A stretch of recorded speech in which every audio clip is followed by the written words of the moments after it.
Oi, galerinha! Tudo bem com vocês? Preparados para mais uma aula de ciências? Hoje nós vamos falar sobre os vírus. E é um assunto destinado à turminha do 7º ano. Vamos lá?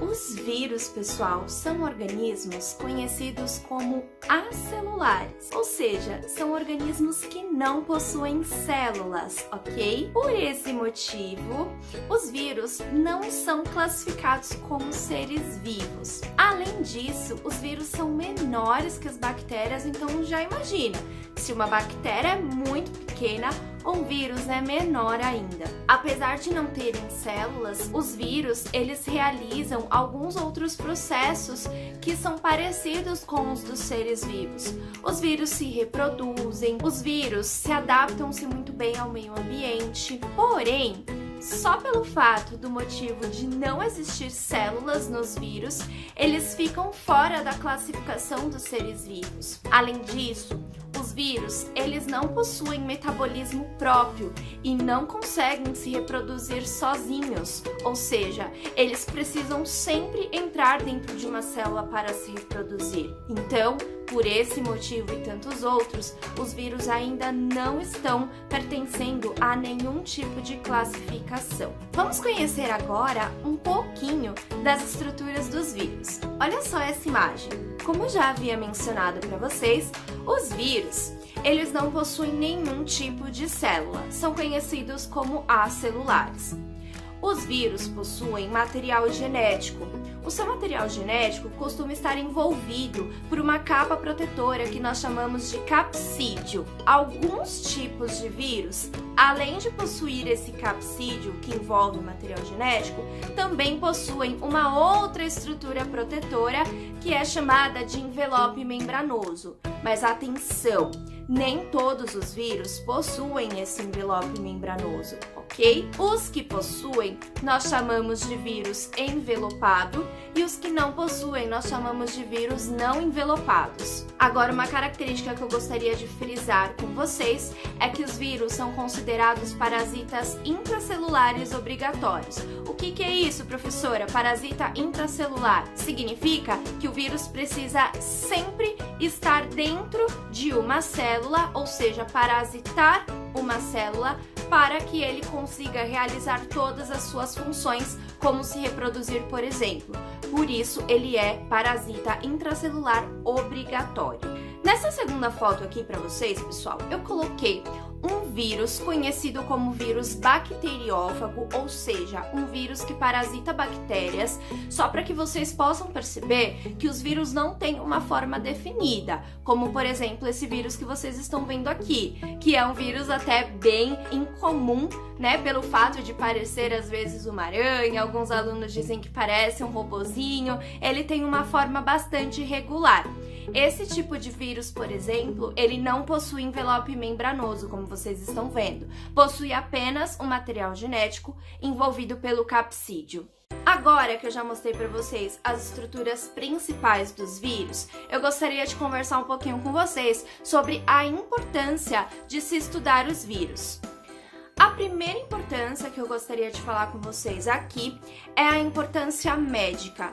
Nós sabemos que existem diversas doenças causadas por vírus. Existem inúmeras, vou citar aqui algumas delas para vocês. Então nós temos cachumba, catapora, rubéola, poliomielite, raiva, mononucleose, herpes, a AIDS. Existem diversas doenças causadas por vírus e cada uma delas existem uma forma de transmissão diferente. Então, por esse motivo, a importância de se estudar os vírus é justamente por conta dessa quantidade, imensa de doenças que são causadas por eles. E cada uma delas existe uma forma de transmissão, de contágio, de tratamento diferente.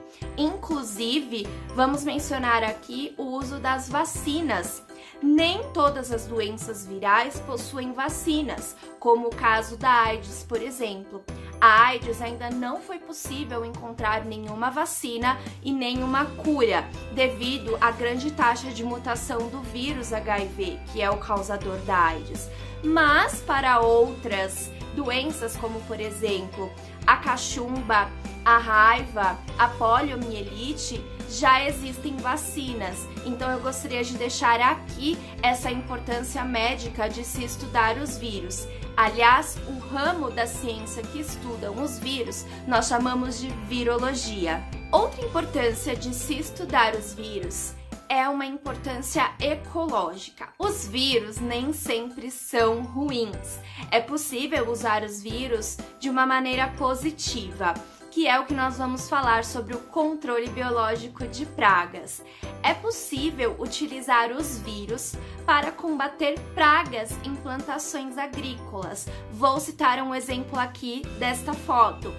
Algumas lagartas das borboletas, elas acabam se tornando pragas em algumas plantações.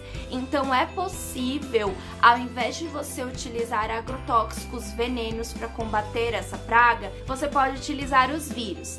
Existem alguns vírus que se instalam na lagarta da borboleta e acabam matando essas lagartas sem causar nenhum prejuízo para a planta e para nós. Então, existem vírus que são possíveis de serem utilizados como controle de pragas. Então, é mais um benefício aí, é uma importância dos vírus. Bom, já que nós estamos vivendo um momento tão conturbado em relação a essa pandemia do coronavírus, eu vou deixar aqui algumas maneiras de profilaxia, ou seja, de prevenção contra não só a questão do coronavírus, mas sim contra todos os vírus que existem aqui no nosso ambiente em todos os lugares. Nós podemos nos prevenir de tantas doenças virais utilizando algumas maneiras muito simples, como por exemplo o saneamento básico e a higienização pessoal. Então o simples fato de lavar as mãos, higienizar bem os alimentos, as frutas, as verduras, já é uma maneira excelente de prevenção contra a maioria dos vírus. Se for um vírus que possa ser transmitido via sexual, ou seja, através das relações sexuais, o ideal é que se utilize preservativo em todas as relações, para que esses vírus, como por exemplo o da AIDS, não seja transmitido. Algumas doenças possuem vacinas, como a hepatite A, por exemplo, como a cachumba, como a rubéola, como a poliomielite. Então, é ideal que você mantenha a sua carteirinha de vacinação em dia, que você tome todas essas vacinas para que você esteja protegido contra essas doenças. Então, pessoal, não é brincadeira. Os vírus estão aí em todos os lugares e nós não vemos, nós não enxergamos, mas eles estão aqui. Nós estamos convivendo com eles.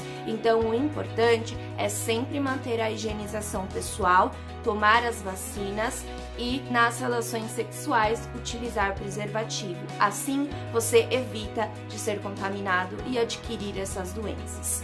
Essa aula é uma aula geral, falando um pouco, no básico das características dos vírus. Portanto, a gente não vai aprofundar detalhadamente em cada tipo de vírus. Então, vou fazer aqui uma revisão com vocês. Bom, lembrando que os vírus são organismos menores que as bactérias, eles são acelulares, ou seja, não possuem células, eles são considerados parasitas intracelulares obrigatórios, ou seja, para se reproduzir eles precisam sempre estar dentro de uma célula, porque fora eles não conseguem. Eles não possuem metabolismo próprio, ou seja, dentro dos vírus, eles não conseguem realizar nenhuma reação química. Eles precisam sempre estar dentro de uma célula. Os vírus não estão em nenhum reino, em nenhum grupo de classificação, pelo fato de serem acelulares. Os vírus têm grande importância, tanto uma importância médica quanto uma importância ecológica, ok? Os vírus, eles têm uma estrutura dentro de si muito simples, se comparado a uma célula animal e uma célula vegetal. Os vírus possuem apenas material genético envolvido por uma estrutura chamada capsídeo, e alguns vírus, além do capsídeo, têm por fora um envelope membranoso, mas lembrando que são apenas alguns.